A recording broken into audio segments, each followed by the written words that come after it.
આમ કરી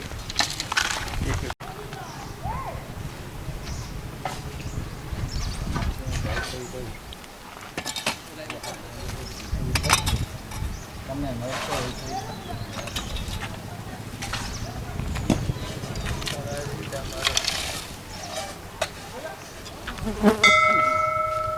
આ પાકું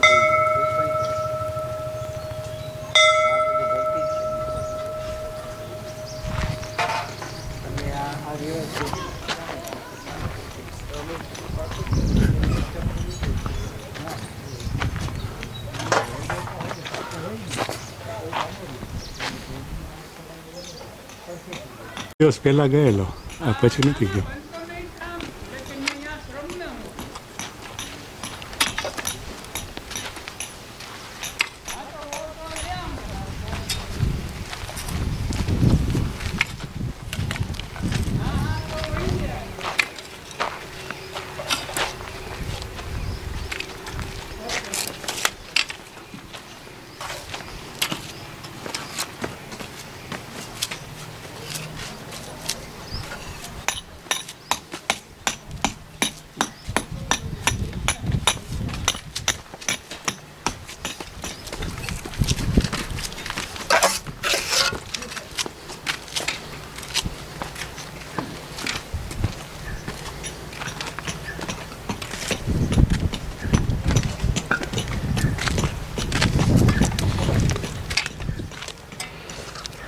આખી ફ્લોરિંગની ની આમ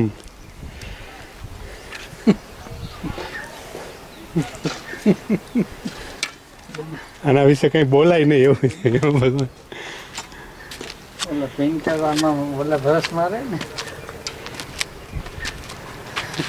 એટલે આ ઓરિજિનલ તમારી પેલા આ દેખરેખને હાજરીમાં થતું હોય ને એ પ્રકારનું આ કામ છે. એટલે જે આમ એકદમ સરસ થઈ ગયું. પહેલી વાર મને જગદંબા એટલે પછી આ અંબાનો ઓટલો જ અત્યારે આ બધા કે ક્યાં છે તો અંબાને ઓટલે.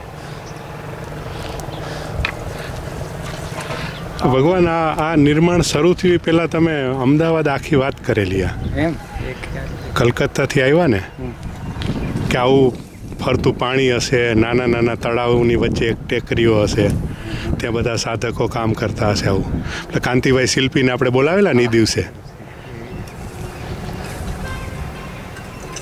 ત્યારે જો આ નિર્માણનું ખાલી હોળી ચોકમાં કામ ચાલતું હતું તો 3 વર્ષમાં આની આકાર લેતો છે. એટલે કંઈ જેને શું કહીએ કે ઇટ હેપન્સ, એની મેળે થયા કરે આમ કોઈ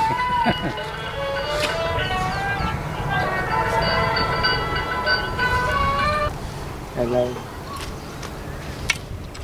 હા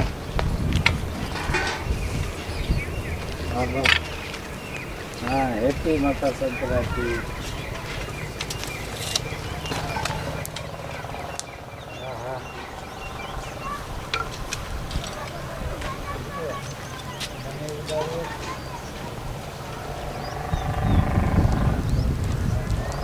મૂર્તિ આવશે મૂર્તિ નહીં તો કાળા પાણા તો છે જ.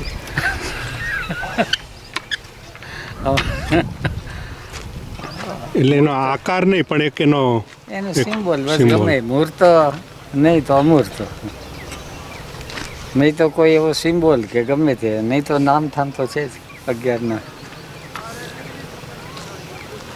એટલે આ જે છે ને આ નવ દુર્ગા છે નીચે જે છે 11 રુદ્ર છે હા અને આ ઓરા છે 12 જ્યોતિર્લિંગ દેખાય છે યાર હા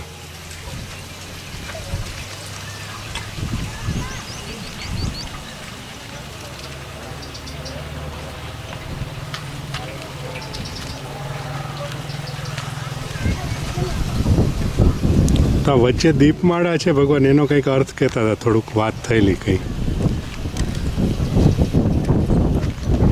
શું આપણે ગમે કંઈ કરીએ છે એ નવના ઓલામાં એ આપણે તમે ઓલું મોકલેલું કે ગીતા પ્રેસનું નહોતું હા એમાં નવદુર્ગાનું છે એમાં છેલ્લે પાને આ દીપમાળા છે એને કંઈક નામ તો આપે છે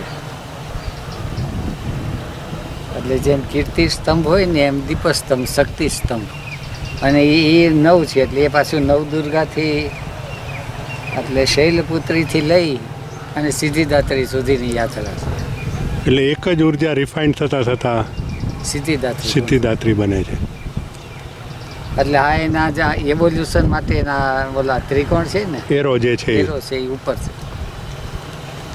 હવે આ નીચે છે મૂલાધાર ચક્ર કે યોની કહે કે લિંગ કહીએ બરોબર એટલે ત્યાંથી ઉર્જા ઉપર ચડે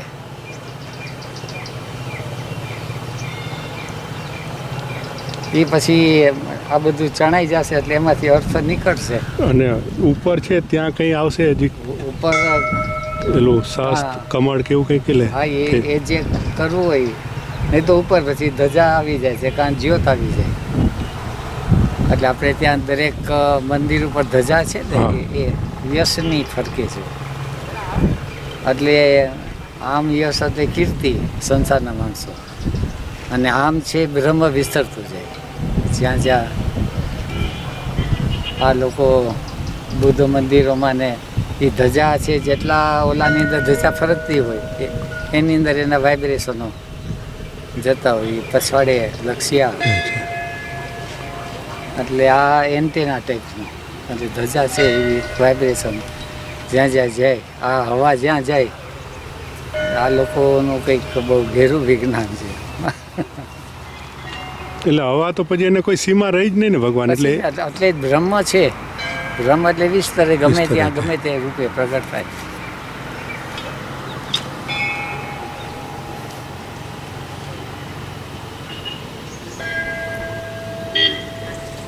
અને આની પછાડી પાછા સંકેત હોય ને કે જેમ કે આ તમે અહીંથી ઇન્ટરનેટ ઉપર મૂકી દીધું હા હવે જે ડાઉનલોડ કરી એટલે જે રિસેપ્ટિવ હોય એ ત્યાં એને એટલે આ ધજા છે એ ઇન્ટરનેટ ઉપર મૂકેલા વાઇબ્રેશન છે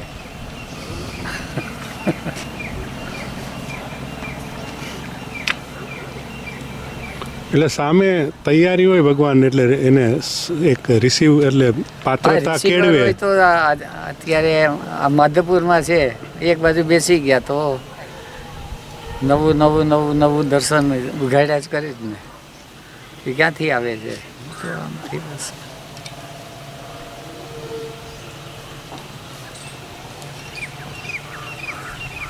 આપણે વૈખરી વાણીમાં છીએ ને એટલે આપણે જેમ કે શરીર છે તો એને સ્થૂળ વસ્તુનો આધાર જોઈએ વૈખરી વાણી છે તો એને પુસ્તકોનો છપાઈનો આધાર જોઈએ પણ મધ્યમાની અંદર પહોંચી ગયા એટલે એ ભાવ, એમાં ભાવ અને પ્રતીતિ મુખ્ય થાય ભગવાન. એટલે ભાવ, ભાવ, પ્રતીતિ, પ્રતીક્ષા, ગ્રાહકતા, એ બધા એના ગુણ પાછા જુદા હોય એસ્ટલ બોડીના. એટલે આની અંદર ઓલા કોમ્પ્યુટરની અંદર શું છે કે આ રિસીવર છે, આ પ્રિન્ટર છે, આ છે. કોમ્પ્યુટર તો એક મૂળ, પણ પછી એની આ ફંક્શન ક્યાં ક્યાં અને આઉટપુટ જેના દ્વારા જેના દ્વારા થાય એ જે આઉટપુટ થાય એને હાથ ગણાય. આમ માતાજીના આટલા હાથ છે એટલે આ શક્તિના આટલા આઉટપુટ થાય.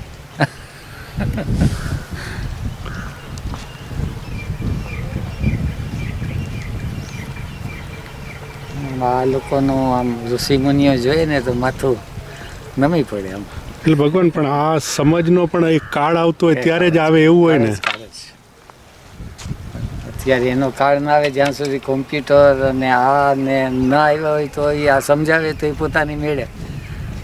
હવે આ જે છે તો આના માધ્યમથી તરત જ એ થઈ જાય કે અહીંથી મેસેજ મોકલ્યો તો ક્યાં ગયો? ઇન્ટરનેટ ઉપર વયો ગયો, અંતરિક્ષમાં. તો અંતરિક્ષમાં શું છે તો કઈ રીતે છે તો જેના છે એની સાથે કનેક્શન કરી લે. જ્યાં મોબાઈલમાં રિસીવ હોય એટલે અહીંથી રિલે થઈ ગયું, હવે જેને રિસીવ કરવું હોય ડાઉનલોડ કર્યા કરે.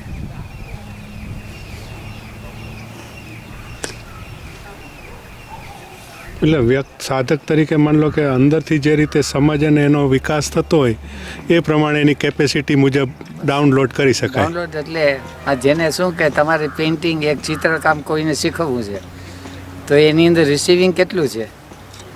તમે આવીને આટલો એક ઈશારો કરી દો, આટલું કમ્પોઝિશન છે ને આટલું કલર કોમ્બિનેશન છે ને આ જે છે, પછી એની મેળે જેટલું કીધું હોય એ પ્રમાણે એ ઉઠાવતો જાય.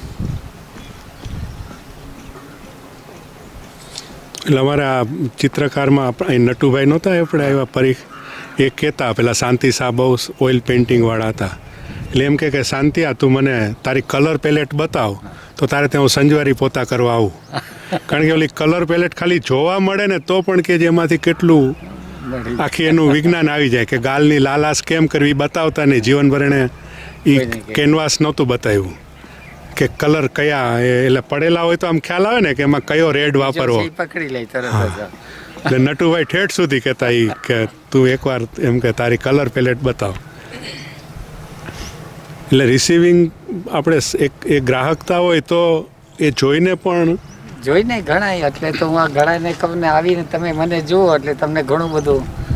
એટલે એ શબ્દ વિના જે સમજાય છે એ રીતે જ આમ શબ્દથી તો આ વેકરી વાણીમાં જે કંઈ સમજાય, પણ પછી ઓલું જે મધ્યમાની વાણી હોય એટલે આ ઠેકાણે અહીંયા આમ શું કરવા કર્યું તો એ એમને એમ ન હોય. તો ક્યાંક ને ક્યાંક કોઈની સાથે એનું કનેક્શન ને મેસેજ એ જો પકડી શકે તો એમ સમજવું કે આ તૈયાર છે. તો બુદ્ધે ભગવાન પેલા પડછાયાની જે વાત કરી કે ચાબુક જોઈને સમજી જાય, તો એ આ વાણીના પ્રકારની રીતે જ હશે કે મારીને આપણે ગોઠવી શકીએ. એની એ પાતળતા છે તો એમાં વાણીને ગોઠવી શકીએ, ખાલી ઈશારાથી પકડી લે. અને વેખરીની અંદર તો ફટકા મારવા પડે તો પણ નથી, તો પણ સમજાય તો ન સમજાય નથી, એટલે એ ગોઠવી શકાય. અને એને પેઇન્ટિંગમાં લેવું હોય ક્યાંક ઓલાવું 4 ઘોડા હોય અને 4 પ્રકારના ઓલા હોય તો અત્યારે એ વાત નીકળી છે તો એનું પણ ચિત્ર દેવું હોય તો દઈ શકાય. આજે જેને શું કહે કે આજે લેંગ્વેજની બધી વાત આવી, આજનું વાણી, હા એ આ વિષય નવો જ હતો. એટલે આજે એ જ હમણાં આલોકજી બધા એમ કે આજનું વિષયનું વાણી ખાલી શબ્દ નથી પણ વાણીથી વિશેષ આખી વાત છે કે જે શબ્દ દ્વારા નથી કહેવાનું અને જે વાત સમજવાની છે. એટલે એ પછી એની અંદર પછી બુદ્ધનું આ ચિત્ર છે, આ 4 ઘોડા છે, એક વૈખરી મધ્યમાં પશ્યંતી ને પ્રકાર છે, અને ડ્રાઈવરના હાથમાં વૈખરીને માટે ચાબુકું હોય અને મને કાંઈ નહીં ખાલી ઈશારો જ આમ મુદ્રા ખાલી લગામ જ છે આમ. પછી તો આંખ હાથ પણ નથી આવતી નહીં ભગવાન, ખાલી આંખનો ઈશારો આમ ભાવથી પકડે એટલે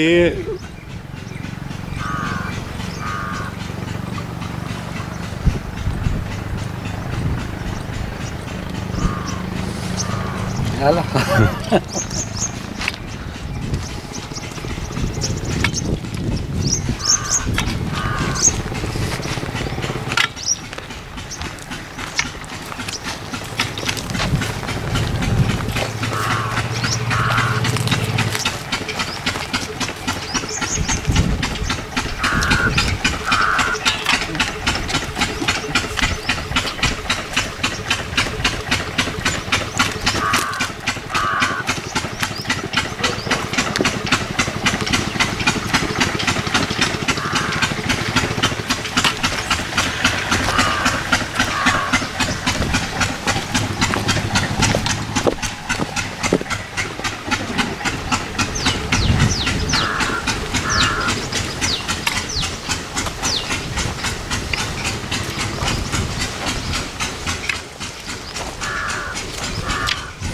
આ મોટે ભાગે ત્રિદેવનું થશે જે સૌથી શરૂઆત કદાચ અહીંથી શરૂ થઈ હતી ને પહેલા કામની.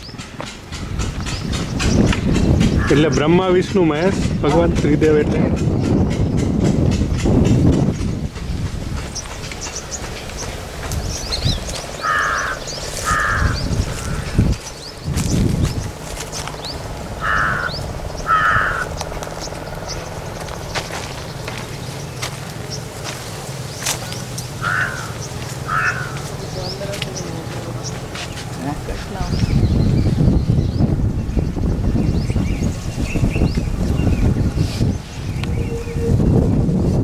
અત્યારે એમટી છે અમૂર્ત. પછી મૂર્તિ આવશે, પછી માણસે પકડાશે. પહેલી વાર પોર્ટ્રેટ ભગવાન દોરાયેલું ને તેમાં તમે નીચે લખેલું 12-15 વર્ષ પહેલા મૂર્ત પાછળ અમૂર્તનો બોધ રહે. પણ એટલું વહેલું એ વાક્ય આવ્યું હતું એટલે એમાં વચ્ચે વર્ષો લાગે પછી એનું એટલે એવું થયું ને ભગવાન એનો અર્થ આમ તો. હા, પણ અત્યારે વૈખરી બોલાય પછી મધ્યમાંનો એક આપણને આ વૈખરી પછાડે એ કેવા આ માગે છે. ભગવાન શીખે કે હું બે વાક્યની વચમાં મારું છે ગેપ પકડવો. ગેપ પકડો એટલે ગેપની અંદર એ આપણે તે પકડીએ કંઈ ના થાય. પછી મધ્યમાંની અંદર એનો સંદેશો એક વાક્ય રેફરન્સ ટુ કોન્ટેક્સમાં તો એ બેની વચમાં રહસ્ય હોય એટલે એ સંદેશો એની બેની વચમાં પકડાય. શબ્દનો અર્થ પકડવા જાય એટલે વ્યાકરણમાં અટવાઈ જવાય છે. તૈરો મત બહુ એટલે નર્મદા કાંઠે પૈડા રહી એટલે તમસ એ એનો અર્થ એ થાય છે. પણ તૈરો મત તો જીવનના પ્રવાહની અંદર તરતો જાય એટલે સ્વીકાર ભાવ થયો ભગવાન. સ્વીકાર ભાવ એટલે વહેતું જવું.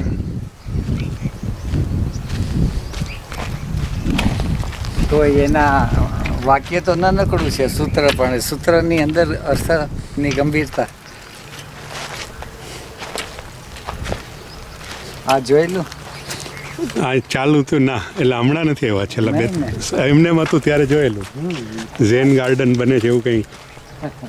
આ સ્વામીજી જો એને પોતાની કલા આમ બધા એક દિવાસળીમાંથી હે ને. અરે આપણે ક્યાંક દિવાસળી મૂકીએ.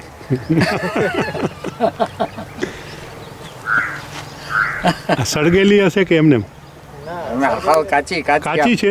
હા, પૈસા એક દિવાસળી ના એક બોક્સ ના 8 આના લે રૂપિયા લે.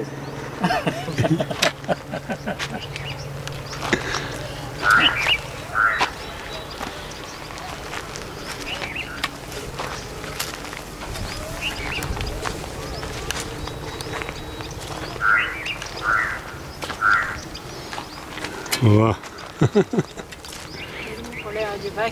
હે બોલો. આજ મારો સંન્યાસનો દિવસ છે. આબુમાં પહેલી વાર આપણે આ ટાઈમે મળ્યા હતા. એવું છે. 38 વર્ષ થયા. હા 38 વર્ષમાં તો આખી સંક્રાંતિ સૌથી પહેલી વાર ભગવાનને મેં આબુમાં 74માં મળી. આ જો આ જે આ ખોખા આ તો રામાનુજભાઈને ખોખા બતાવે ને અંદર બકડ્યું એ પછી ખોખાનું કંઈક બનાવશે. હા મને એક દ્રશ્ય યાદ આવે છે. ભગવાન ત્યાં શ્રમ ચાલતો હતો ને, પેલો કાંટા બાળવા માટે તમે બાકસ કાઢીને એમાં 2 જ સળી હતી એક જ ઘરેથી લાવે. આ બે તો વધારે કહેવાય, અચ્છા. ઘણી વધારે કહેવાય. એક જ અને વધારે. એટલો પવન હતો એમાં, એટલી સાવધાનીથી આમ નખેથી પકડાય ત્યાં સુધી પકડીને પણ આટલા કટકા હા, કાપડના હોય. અને સાથે 3-4 કાગળની પટ્ટી હતી આમ. હા બસ આમ.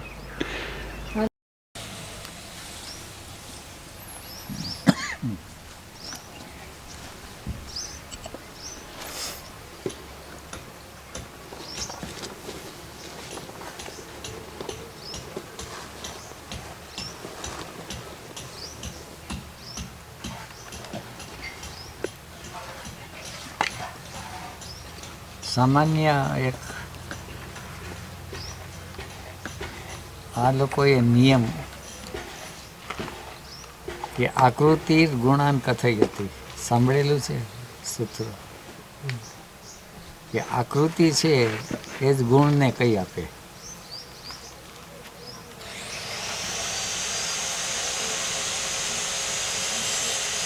આપણે ત્યાં ચરક ને સુશ્રુત ને એવા વેદો થઈ ગયા, અમુક ઠેકાણે લુકમાન થઈ ગયા. યુરોપની અંદર 16મી સદીમાં પેરાસેલ્સિયસ થઈ ગયું.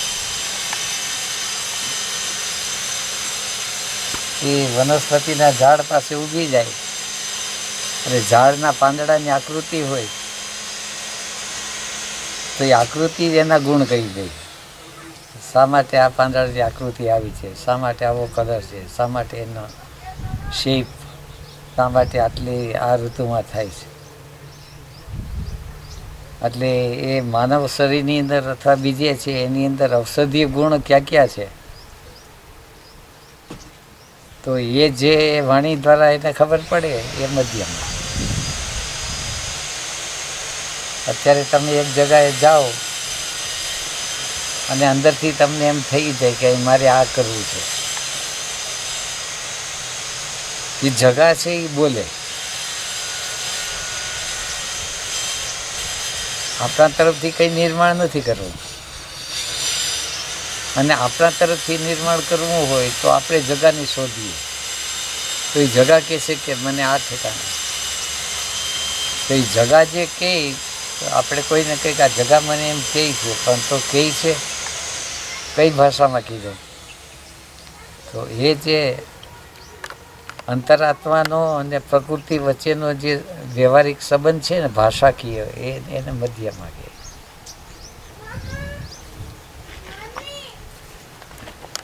પણ એ જ્યારે બહારના વિચારો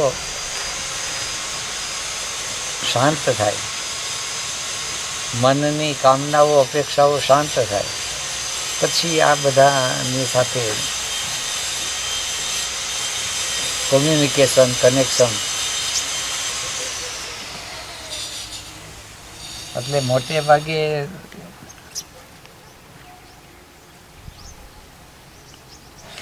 ગ્રસ્તાશ્રમની અંદર જેને કોઈ પ્રકારની કામના ન હોય, ઝીણી મોટી હોય તો ઠીક, અને જીવન યજ્ઞ કર્મ હોય તો આવા મધ્યમાં વાણીના સંકેતો થયા કરે. એનાથી ઉલટું લાઈફ ફોર્સવાળા હોય તો લાઈફ ફોર્સવાળા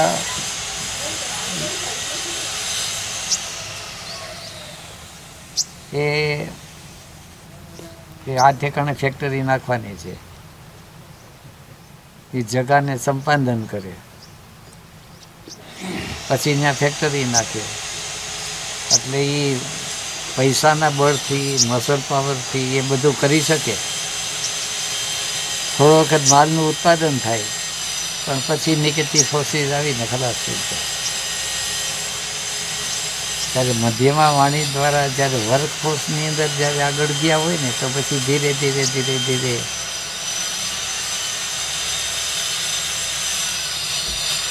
બીજા શબ્દોમાં કહીએ તો ઇન્ટ્યુશન્સ જે થાય એ જ કે ઇન્ટ્યુશન જે થાય એને લગતું.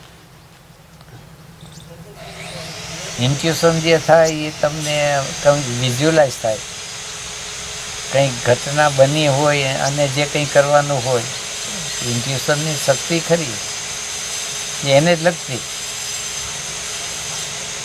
પણ ઘણીવાર અમુક ઠેકાણે જતા હોય, ધંધો કરો જ કે નહીં, તો થાય કે નહીં આ લગ્ન કરવા છે આ છોકરી સાથે કે નહીં, આની સાથે મુસાફરી, તો આવી વાતની અંદર જો શાંત હોય તો એની ઇન્ટ્યુશન એ આપણને દોરે છે એ જ લેવલ ઉપર નહીં, પણ ઇન્ટ્યુશન તો ઝબકારો થઈને નીકળી જાય. ત્યારે આ મધ્યમાં વાણીનું છે એ સતત આમ ચાલુ છે. એટલે હવે જેમ કે અત્યારે આ જો આખું સર્જન થાય છે ને એ મોટે ભાગે મધ્યમાં વાણીનું છે, એટલે પકડાશે. કલાક પહેલાં કોઈ પ્લાન ન હોય, એ તમને ખબર હશે. આમ આપણે અચાનક જ એવું કંઈ થાય ને એમ થાય કે હવે આપણે આમ કરવું છે, અને પછી પણ બધા એ કરવા પડે. તો મધ્યમાં અને મધુર અદ્વૈત એ બંનેમાં કંઈ? મધુર અદ્વૈત એ પ્રતીતિ છે, પ્રકૃતિની સાથે આપણું હોવાપણું. મધ્યમાં વાણી છે ત્યાં કોમ્યુનિકેશન થાય, અને અદ્વૈતમાં પ્રતીતિ થાય. એટલે મધુર અદ્વૈત છે એટલે જે રીતે ધ્યાનસ્થ થઈ ગયો, સમાધિસ્થ થઈ ગયો, અદ્વૈતની અનુભૂતિ થઈ. ઘેરે દોસ્તાર આવ્યા હોય તો દોસ્તાર સાથે વાતોચીતો થાય, એ વેખરી વાણીમાં થાય. દોસ્તાર ચાલ્યા જાય એટલે પછી આપણે ઓઢીને સૂઈ જઈએ. એ રીતે મધુર અદ્વૈત છે, મધ્યમાં વાણી છે, મધ્યમાં વાણી પૂરી થઈ જાય કંઈ ને કંઈ, પછી આંખ બંધ કરીને ધ્યાનસ્થ થઈ જાય તો મધુર અદ્વૈત.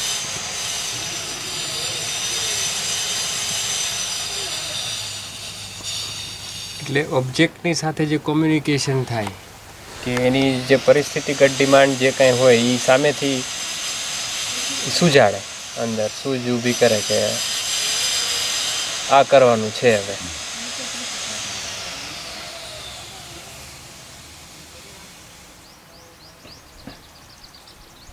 એટલે અંદર પ્રશ્ન થાય કે આ સીડી કરવી છે તો ક્યાં કરશો? અહીંયા તમને ખ્યાલ હોય કે જેસીબી ચાલતું હતું, હવે જેસીબીને ક્યાં કામ દેવું? એટલે ક્યાં કામ દેવું એટલે પછી અહીંયા આ હતું તો આને સાફ કરવા માંડ્યા. સાફ કરવા માંડ્યા તો બધું તમારા ધ્યાનમાં છે. ત્યાં આખું આ નીકળ્યું. હવે આખી આ જે જગા નીકળી તો કે એને છાપરું ઉતારવું, આ કરવું, ઘણા બધા ઓલા થતા હતા. ત્યાં પછી એ થયું કે કઈ સ્થાન કે કંઈક એટલે કેટલું સાઈઝ છે તો કે 90 ફૂટ છે, એટલે 9 ફૂટના, એટલે તરત જ તો કે નવદુર્ગાના સ્થાનક કરી દો. આપણે ઠેકાડે કંઈ ને કંઈ એવું કરીએ છીએ ને કે જેથી કરીને એક સંસ્કૃતિનો જળવાઈ ને એ વખતે દોડતા ચાલતા હતા. એટલે એ સંકેત વિશ્વ તરફથી આવે. નોરતા ચાલતા હોય, જગા કમ્પ્લીટ થતી આવતી હોય, સાધક તૈયાર હોય, અને એ પછી એ જે ઘટના બની એટલે તાત્કાલિક જ આ બધું આવ્યું. રામાનુજભાઈ આ બધું લઈ આવ્યા, ફોટા મળી ગયા, ડાઉનલોડ થઈને બધું. તો આપણને આશ્ચર્ય લાગે તો ફટાફટ નિર્માણ થઈ ગયું, તો શરૂ થઈ ગયું, જે ચાલુ જ છે તે. હવે ઝીણું મોટું થયા કરે, પણ જે પહેલું બીજ રોપાઈ ગયું અને એના હવે અંકુરોને ઝાડ ફૂટવા માંડે, એટલે હવે આને અનુરૂપ બધું થવા માંડે. એમાં પણ જ્યાં મૂંઝાય ને એટલે તરત જ ઇન્ટ્યુશન આવી જાય, અથવા ઇન્ટ્યુશન કરતાં એ મધ્યમાં વાણીનો કે અહીંયાથી આ થાય. અને વાણીનો આગ્રહ નહીં એટલે મને જ થાય એવું નહીં. અને પછી કારણ કે એ શક્તિ તો બધામાં પડેલી છે. તમે આવીને પૂછો કે શું કરવું છે, તમને ઠીક લાગે એમ. બોલાવીને પૂછે કે એને ઠીક લાગે તો એ જે આમ થતું જાય જોતા જાય ત્યાં એને ઠીક લાગે એ થતો હોય તો એની અંદર એ શક્તિ તો એ જ બેસી હોય. અંદરથી એટલે થાય કે આમ નહીં આમ કર, આમ નહીં આમ કર. એટલે જે બહુ મગજ ન ચલાવતા હોય ને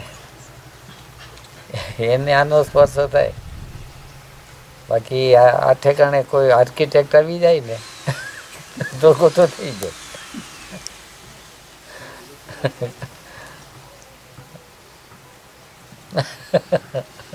એટલે અમુક ગાઈડ અને શિષ્ય હોય કે એની વચ્ચે એક શબ્દોની મર્યાદા આવી જતી હોય એક સમયે કે એનાથી વિશેષ સમજમાં ન આવે. તો એ સમયે કોમ્યુનિકેશન કઈ રીતે? એ સમયે મધ્યમાં કામ કરતી જ હોય. આપણે થાય કે આપણને નથી તો એક બાજુ 2 મિનિટ શાંત થઈ જાય, શું કરવાનું છે? તો ગુરુ છે કે ગાઈડ છે એ તરત જ, કારણ કે જેવો આપણે આંખ બંધ કરીએ ને એટલે ડાયલિંગ શરૂ થઈ જાય, પછી કનેક્શન થાય અને થોડી વાર થાય તો તરત જ રિસીવ થઈ જાય. પણ એ ભાષા તદ્દન જુદી હોય. આપણે પછી એને ઇન્ટ્યુશન એવું નામ આપીએ, પછી મધ્યમાં વાણી કહીએ. કારણ કે ગુજરાતીમાં કે હિન્દીમાં કે અંગ્રેજીમાં કે એ અંદરથી જ થાય. કોઈ પણ હોય તેને એની થોડીક અંદર ડિટેલમાં જાય તો જેમ કે શરીર એક સ્થાન ઉપર બેઠું છે, મુદ્રા લીધી અને વાઇટલ એનર્જીનો ફ્લો શરૂ થયો. એના થોડા વોલ્ટ થોડી ઘણી અસર થઈ અને પછી જે એ ભાષામાં સમજવું હોય તો કઈ રીતે? એટલે એ કારણ કે એ ભાષા વેખરીની નથી એટલે નામ આપી શકીએ, અંગ્રેજી ગુજરાતી કે. પણ એક પથ્થરો છે તો પથ્થરો ક્યાં મૂકવો તો એ તમને તરત ખબર પડી જાય કે આ અહીંયા જ મૂકવાનો છે, અહીંયા જ મૂકવાનો છે. હવે આ છે અહીંયા પથરા જે કરે છે તો કઈ રીતે, તો એ તરત જ. હવે આ જે જીતું કર્યા કરે છે તો કર્યા કરે છે કઈ રીતે છે તો એ અંદરથી સૂઝ્યા કરે. એટલે ભાષા શબ્દ આપણે ન છૂટકે વાપરવો પડે એવું થયું ને ભગવાન. એની એક એ સમજવાની જે સમજની જે શક્તિ છે એ કંઈક એટલે ભાષા છે, ભા એટલે પ્રકાશ, આભા પ્રભા, અને આપણી બુદ્ધિની અંદર એનો પ્રકાશ પડે જેના માધ્યમ દ્વારા એને આપણે ભાષા કહીએ. એટલે અમે લોકો ભાષા એટલે શબ્દને જ સમજીએ છીએ, પકડીએ. ને ઓલી એક સૂઝ જ. હવે તમે પેઇન્ટિંગ કરતા હો એટલે તરત જ જો કે આ ઠેકાણે આ ને આ કલર આ એ આમ જ એટલે સૂઝવા માંડે. પણ એની ઉપર પર્સનાલિટીનો પ્રભાવ પડે ત્યારે ઓલું કનેક્શન પછી તૂટી જાય. એમ થઈ જાય કે અત્યારે ફેશન આ છે, અત્યારે ડિમાન્ડ આ છે, અત્યારે આ છે, એટલે એ પછી જેના મોટા.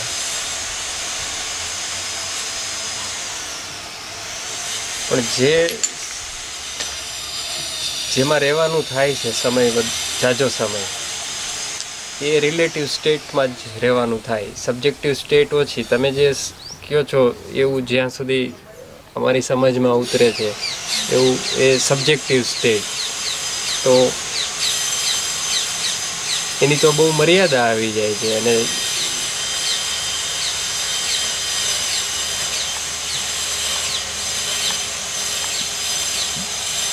મર્યાદા એ સાપેક્ષ શબ્દ છે ને, રિલેટિવ. કેટલીક મર્યાદા તો અહીંયા આપણી મર્યાદા છે પણ કેટલીક છે પહેલાંય મર્યાદા હતી. પહેલાં હું બગીચામાં કામ કરતો તો મારી મર્યાદા હતી, એટલામાં બારોબાર કંઈ જાય. આજ આટલા ક્ષેત્રમાં કામ કરીએ છીએ. શરીરની મર્યાદા છે, શ્વાસની મર્યાદા છે, પ્રાણની મર્યાદા છે, જ્ઞાનની મર્યાદા છે. મર્યાદા તો બધી છે જ,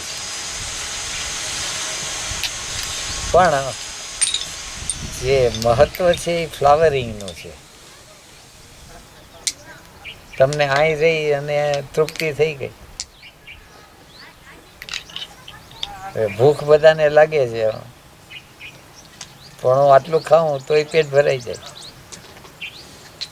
બસ પેટ ભરાઈ ગયા એટલે ઘણું. ભાઈ કેટલું ખાધું છે એ મહત્વનું નથી, તૃપ્તિ થઈ ગઈ. એટલે અહીંયા કંઈ કામકાજ થયું તો કામકાજ કેટલું થયું, શું છે, કાંઈ કામની એક તૃપ્તિ થઈ ગઈ. બસ આજે ઘણું કામ કર્યું, મજા આવી ગઈ. બસ આ જેમ કે આ લોકો પતંગ ઉડાડી આવ્યા તો એની મર્યાદા જ છે, પણ તૃપ્તિ થઈ ગઈ. એટલે એવી જ રીતે જીવવાની અંદર તૃપ્તિ થાય. રોજ આજે તૃપ્તિ થઈ, કાલે તૃપ્તિ થાય, પરમદી તૃપ્તિ થાય. આજે ખાધું, કાલે ખાધું, પરમદી ખાધું. ખાવામાં મર્યાદા છે, પણ પ્રેમથી ખાધું, ધરાઈને ખાધું. બસ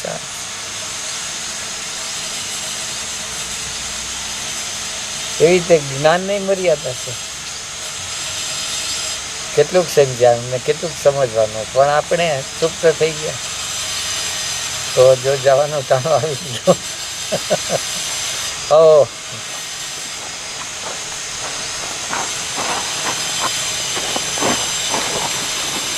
જમી આવ્યા કે હવે હાલો તો પછી જાઉં કે જીવ છે ભટકા જ કરે. અને આ પણ અનંત છે, પણ અનંતની અંદર જીવ ભટકે છે, જીવ ઓગળતો જાય.